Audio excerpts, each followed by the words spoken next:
All right, guys, day 2, sun is out. As you can hear, I got one of my guys back there pressure washing the fence. It is staining, well, it is being stained. So go fast, but not too fast. Make sure you don't get no lines in it. But as of now, we are removing some stuff on the back patio to put in the garage, so that way we can not only carpet the inside, but we're gonna, where is it at? Stain all that. So day 2, and I'm gonna break these videos up. I'm gonna break these videos up in different days, different uploads and all that good stuff. So this won't be one long video, it'll be multiple videos. So part 1, part 2, part 3. And at one point she did want this cleaned and sealed, but she went against it. Maybe next time.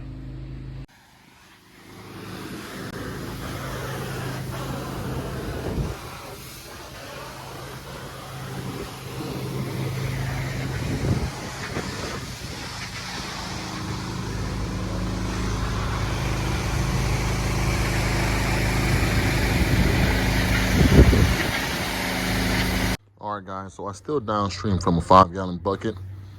5-gallon bucket, SH, 10.5% surfactant. And when it comes to me and my downstream mix, 10.5 bucket surfactant, no extra water, no nothing, and that's our downstream.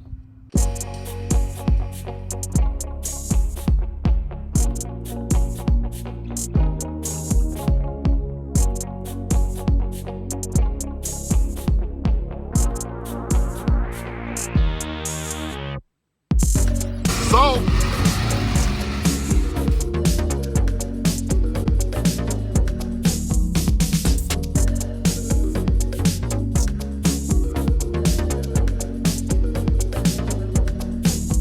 I absolutely love this short gun right here. Absolutely love it. You can do so much. This side is not too bad.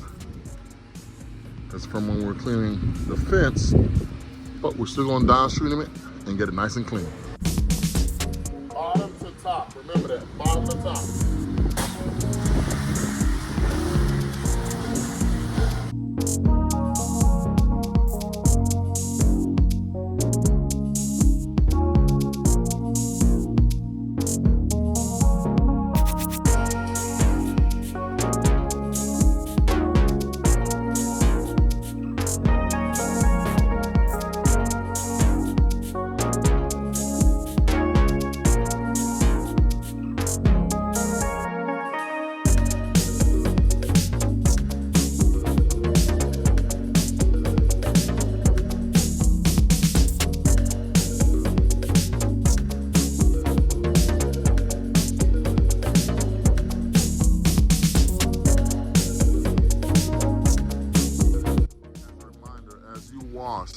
Try your best not to blow water into those areas there where the siding meets, where they butt it up.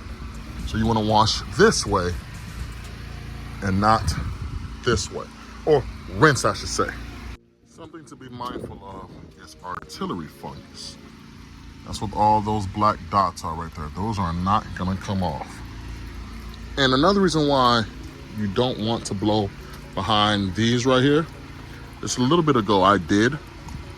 There's some blue lines, some blue water coming down. You really can't see it because I've rinsed real well.